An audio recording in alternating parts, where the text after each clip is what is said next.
만약 지금 이 순간 아무도 없는 집에서 갑자기 가슴을 짓누르는 고통이 시작된다면 여러분은 무엇을 할 수 있을까요? 10분이라는 짧지만 소중한 시간 동안 스스로를 구할 수 있는 방법이 정말 존재할까요? 안녕하세요. 저는 심장내과 전문의 이한경입니다. 80년을 살아오면서 그중 50년을 심장병 환자들과 함께하며 수많은 생명을 지켜보았습니다. 오늘 여러분께 전하고자 하는 이야기는 단순한 의학 정보가 아닙니다. 실제로 많은 분들의 목숨을 구한 그리고 앞으로도 구할 수 있는 실전 생존법에 관한 이야기입니다. 혼자 있을 때 찾아오는 심장마비. 이것만큼 무서운 상황도 없을 것입니다. 하지만 놀랍게도 심장마비 환자 중 상당수는 증상이 시작된 후에도 충분한 시간이 있습니다. 문제는 대부분의 사람들이 이 귀중한 시간을 어떻게 활용해야 하는지 모른다는 것입니다. 지난 50년간 응급실과 중환자실에서 만난 수많은 환자들 중에서 가장 안타까웠던 경우들을 떠올려 보면 그들은 모두 한 가지 공통점이 있었습니다. 바로 적절한 초기 대응을 하지 못했다는 것이죠. 반대로 기적적으로 회복한 환자들에게도 공통점이 있었습니다. 위급한 순간에 올바른 판단과 행동을 했다는 것입니다. 얼마 전 제가 만난 78살 박정순 할머니의 이야기를 들려드릴까요? 할머니는 평소 건강하다고 자부하시던 분이었습니다. 어느 평범한 화요일 오후 혼자 계시던 중 갑자기 가슴이 조여오는 느낌을 받으셨다고 합니다. 처음에는 체한 것인가 싶어 소화제를 찾으러 부엌으로 향하셨지만 다행히도 며칠 전 딸에게서 들었던 응급처치 방법이 떠올랐다고 하셨어요. 할머니는 그 순간 모든 움직임을 멈추고 즉시 안전한 곳에 앉으셨습니다. 그리고 차근차근 필요한 조치들을 취하셨죠. 결과적으로 할머니는 무사히 병원에 도착해 적절한 치료를 받으실 수 있었습니다. 만약 그때 계속 움직이며 약을 찾으러 다니셨다면 어떻게 됐을까요? 상상만 해도 끔찍합니다. 이렇듯 올바른 지식과 준비는 정말로 생명을 구할 수 있습니다. 특별한 의료 장비나 복잡한 기술이 필요한 것이 아닙니다. 누구나 할 수 있는 간단하면서도 효과적인 방법들이 분명히 존재합니다. 심장마비라고 하면 많은 분들이 영화에서 보는 것처럼 갑자기 쓰러져서 즉시 의식을 잃는 상황을 떠올리실 것입니다. 하지만 실제로는 그렇지 않습니다.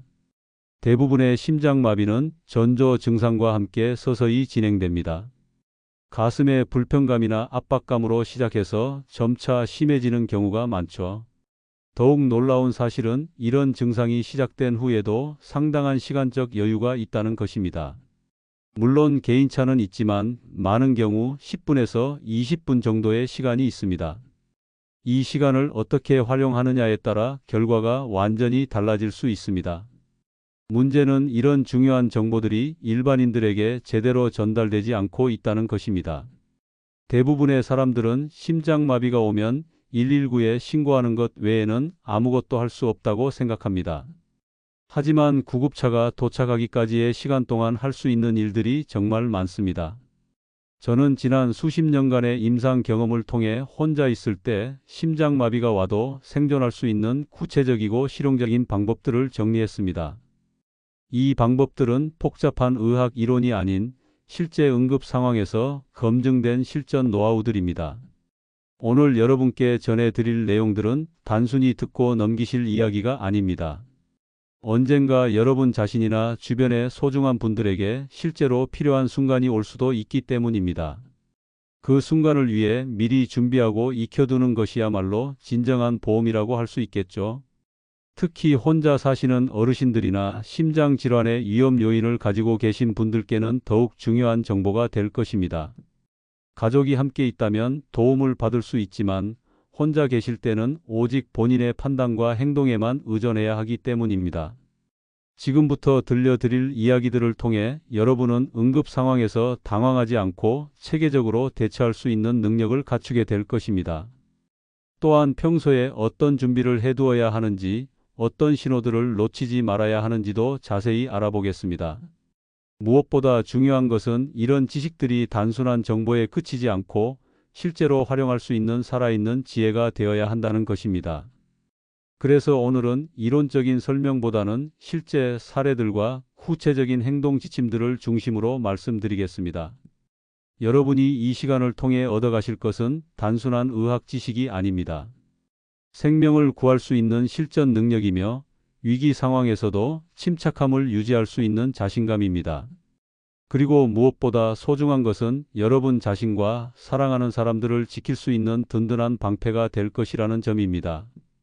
그렇다면 구체적으로 어떤 방법들이 있는지 하나씩 차근차근 살펴보겠습니다. 무엇보다 중요한 것은 이 방법들을 순서대로 정확히 따라야 한다는 점입니다. 단 하나라도 놓치면 생존 확률이 크게 떨어질 수 있거든요. 먼저 가장 기본이 되는 것은 심장마비의 신호를 정확히 아는 것입니다.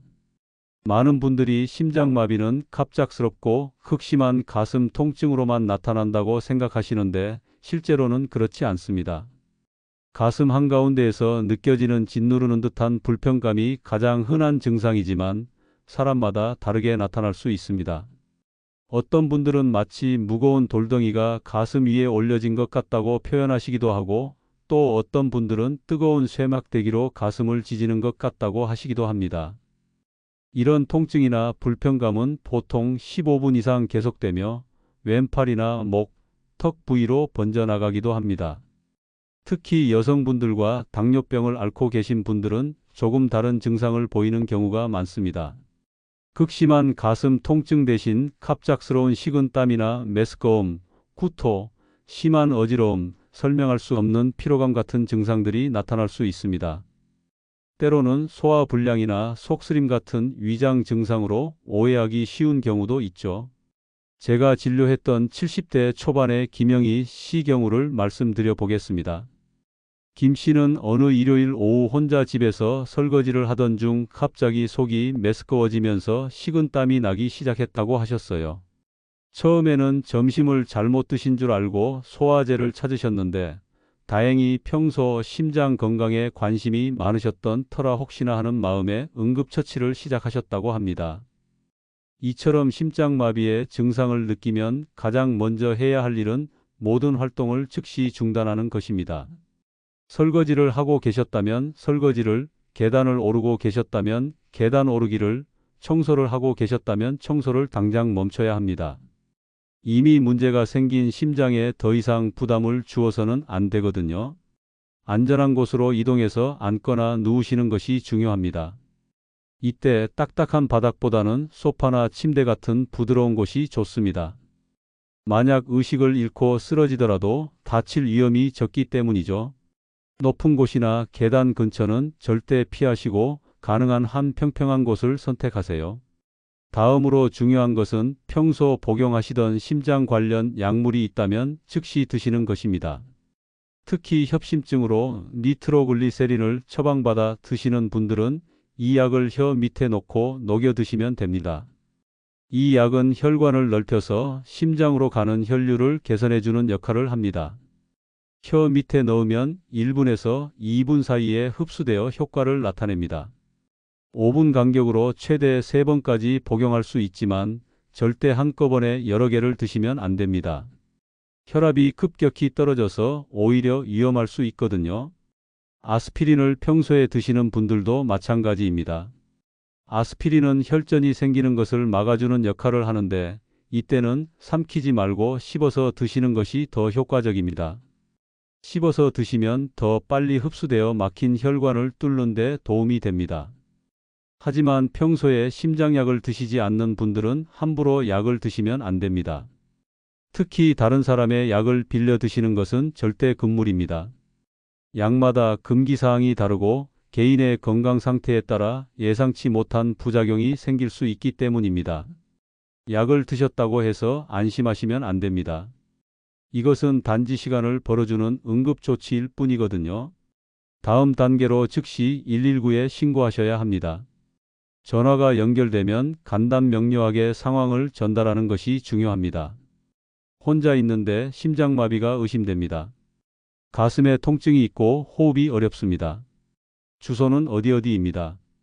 이렇게 핵심적인 정보만 정확하게 전달하시면 됩니다. 너무 자세한 설명보다는 중요한 정보를 빠르게 전달하는 것이 더 효과적입니다. 많은 분들이 실수하시는 부분이 바로 여기입니다. 괜찮아질 것 같으니까 조금 더 지켜보자고 생각하며 신고를 미루시는 거죠. 하지만 심장마비에서 시간은 정말 생명입니다. 혈관이 막힌 후 90분 이내에 뚫어야 심장 근육의 손상을 최소화할 수 있습니다. 119에 신고를 하셨다면 다음으로 할 일은 집 현관문을 열어두는 것입니다. 이것이 생각보다 정말 중요합니다. 심장마비 상황에서는 언제든 의식을 잃을 가능성이 있는데 문이 잠겨 있으면 구급대원들이 들어오는데 시간이 오래 걸리거든요. 실제로 제가 알고 있는 경우 중에는 구급대원들이 도착했는데 문이 잠겨 있어서 문을 부수고 들어가야 했던 적도 있었습니다. 이런 지체는 몇 분이라도 생명에 치명적일 수 있습니다. 가능하면 현관문뿐만 아니라 대문까지 열어두시는 것이 좋습니다. 애완동물을 키우시는 분들은 강아지나 고양이를 다른 방에 격리해 두시는 것도 필요합니다. 낯선 사람들이 들어오면 동물들이 경계하여 구급대원들의 활동에 방해가 될 수 있거든요. 문을 열어두셨다면 이제 올바른 자세를 취하는 것이 중요합니다. 가장 좋은 자세는 바닥이나 침대에 편안히 눕는 것입니다. 다리는 약간 구부리고 쿠션이나 베개를 무릎 밑에 받쳐주시면 됩니다. 이렇게 하면 심장으로 돌아오는 혈액량이 늘어나서 혈압을 안정시키는 데 도움이 됩니다. 만약 숨쉬기가 너무 어렵다면 상체를 30도에서 45도 정도 세워서 반쯤 앉은 자세를 취하셔도 됩니다. 이때 등받이가 있는 의자나 소파를 이용하시면 좋습니다. 완전히 누워 있으면 호흡이 더 어려워질 수 있거든요. 절대 하시면 안 되는 자세들도 있습니다. 바닥에 엎드리거나 높은 곳에 앉아 있으면 안 됩니다. 목과 가슴을 조이는 옷들도 풀어주세요. 넥타이나 벨트, 속옷 등을 느슨하게 해서 혈액순환을 돕는 것이 중요합니다. 체온 유지도 신경 쓰셔야 합니다. 심장마비 때는 혈액순환이 나빠져서 체온이 떨어질 수 있어요. 담요나 이불로 몸을 덮되 너무 무겁지 않은 것으로 선택하세요. 가능하다면 가족이나 가까운 이웃에게도 연락하시는 것이 좋습니다. 119에 신고를 했더라도 가족의 도움이 필요할 수 있거든요. 연락할 때는 간단하게 지금 심장마비가 의심되어서 119에 신고했다. 빨리 와달라고 말씀하시면 됩니다. 만약 가족이 멀리 있다면 가까운 이웃이나 아파트 관리사무소에 연락하시는 것도 좋은 방법입니다. 혼자 있는 상황에서 누군가가 곁에 있어 주는 것만으로도 심리적으로 큰 도움이 됩니다. 마지막으로 가장 중요한 것은 올바른 호흡을 유지하는 것입니다. 심장마비 상황에서는 심장이 제대로 펌프 역할을 하지 못해서 온몸에 산소 공급이 부족해집니다. 이때 올바른 호흡법으로 최대한 많은 산소를 폐로 보내는 것이 생존에 결정적입니다. 호흡법은 이렇게 하시면 됩니다. 코로 천천히 4초 동안 숨을 들이마시고 입으로 6초 동안 천천히 내쉬세요. 이런 방식으로 호흡하면 심박수가 안정되고 혈압도 떨어져서 심장 부담을 줄일 수 있습니다. 호흡할 때는 가슴이 아니라 배가 움직이도록 하는 복식 호흡을 하시는 것이 더 효과적입니다. 손을 배 위에 올리고 숨을 들이마실 때 손이 올라오도록 하시면 됩니다. 이렇게 하면 더 많은 산소를 폐로 보낼 수 있거든요. 구급차가 도착할 때까지 이런 호흡을 계속 유지하시면서 의식을 잃지 않도록 노력하세요. 이때 절대 하시면 안 되는 행동들이 몇 가지 있습니다. 돌아다니거나 무리한 움직임은 심장에 더 큰 부담을 줄 수 있으니 피하세요. 물을 마시는 것도 좋지 않습니다. 의식을 잃으면 기도로 넘어가서 질식할 위험이 있거든요. 토하고 싶더라도 억지로 참으려 하지 마시고 토할 것 같으면 고개를 옆으로 돌려서 기도로 넘어가지 않게 하세요.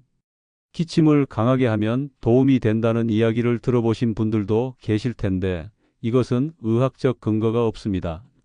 오히려 혈압을 높여서 위험할 수 있으니 자연스러운 호흡에만 집중하시기 바랍니다. 지금까지 말씀드린 이런 방법들은 단순해 보일 수 있지만 실제로는 수많은 응급의학 연구와 임상 경험을 바탕으로 만들어진 과학적인 생명 구조법들입니다. 저는 지난 50년간 수많은 심장마비 환자들을 치료하면서 한 가지 확실하게 깨달은 것이 있습니다. 아무리 의학기술이 발달해도 초기 대응이 가장 중요하다는 것이죠. 병원에 도착하기 전 골든타임 동안의 대처가 환자의 생사를 결정하는 경우가 정말 많습니다. 특히 혼자 계시는 분들에게는 이런 정보가 더욱 소중합니다. 가족이 함께 있다면 도움을 받을 수 있지만 혼자 계실 때는 오직 본인의 판단과 행동에만 의존해야 하기 때문입니다. 얼마 전 제가 만난 80대 초반의 윤순득 할머니도 그런 경우였습니다. 혼자 사시던 할머니가 어느 저녁 심장마비 증상을 느끼셨는데 며칠 전 손자에게서 들었던 응급처치법을 차근차근 따라하셨다고 해요. 119 신고부터 올바른 자세 취하기까지 완벽하게 하셔서 무사히 구조되셨습니다. 할머니께서 나중에 저에게 하신 말씀이 인상 깊었습니다. 그 순간에는 무서움보다는 내가 할 수 있는 일들을 차근차근 해보자는 생각이 들더라고 하시면서 그게 오히려 마음을 진정시키는 데 도움이 됐다고 하시더라고요. 맞습니다. 이런 응급 상황에서는 당황하지 않고 체계적으로 대처하는 것이 가장 중요합니다. 평소에 이런 방법들을 머릿속에 정리해 두시면 실제 상황에서 침착하게 행동할 수 있습니다. 또 한 가지 강조하고 싶은 것은 예방의 중요성입니다. 심장마비의 위험 요인들을 미리 관리하시는 것이 가장 좋은 방법이거든요. 고혈압이나 당뇨병, 고지혈증 같은 기저질환을 잘 관리하시고 금연과 적절한 운동, 균형 잡힌 식단을 유지하시는 것이 무엇보다 중요합니다. 정기적인 건강검진도 빼놓을 수 없습니다. 특히 심장병을 조기에 발견하면 충분히 예방하고 치료할 수 있거든요. 가족력이 있는 분들은 더욱 주의하셔야 해요.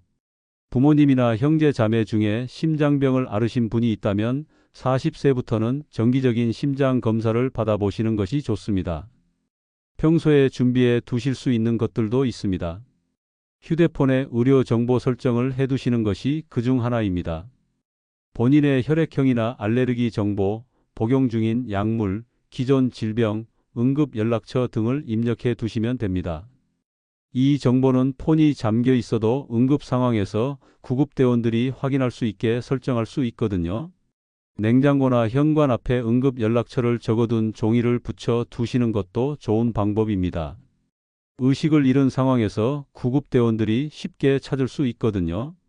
오늘 여러분께서 이 이야기를 들으신 것 자체가 큰 의미가 있습니다. 지식은 정말로 생명을 구합니다. 혹시 주변에 혼자 사시는 어르신들이나 심장질환 위험이 있는 분들이 계시다면 오늘 배운 내용을 꼭 전해주세요. 여러분의 작은 관심이 누군가의 소중한 생명을 구할 수도 있거든요. 80년을 살아오면서 그리고 50년간 의사로 일하면서 제가 확신하는 것은 준비된 사람은 위기를 기회로 만들 수 있다는 것입니다. 여러분도 오늘부터 준비된 사람이 되셨습니다. 오늘 배운 내용이 실제로 필요한 상황이 오지 않기를 바라지만 만약 그런 순간이 온다면 당황하지 마시고 차근차근 따라해 보세요. 혹시 비슷한 상황을 겪으신 분이나 이런 응급처치로 도움을 받으신 분들의 이야기도 듣고 싶습니다. 서로의 경험을 나누다 보면 더 많은 분들에게 도움이 될 수 있을 거예요. 댓글로 여러분의 소중한 경험담이나 궁금한 점들을 남겨주시면 정말 감사하겠습니다. 이 이야기가 도움이 되셨다면 좋아요 버튼을 눌러주시고 구독도 해주세요. 앞으로도 여러분의 건강한 생활에 도움이 되는 실용적인 의학 정보들을 계속 전해드리겠습니다. 그리고 주변의 소중한 분들에게도 꼭 공유해 주세요. 여러분의 작은 행동이 누군가의 귀한 목숨을 살릴 수 있습니다. 여러분 모두 건강하시고 오늘 배운 내용들이 머릿속에 잘 정리되어서 정말 필요한 순간에 큰 도움이 되기를 바랍니다. 건강한 하루하루 보내시길 바라며 다음에 또 유익한 건강 정보로 찾아뵙겠습니다. 지금까지 심장내과 전문의 이한경이었습니다. 감사합니다.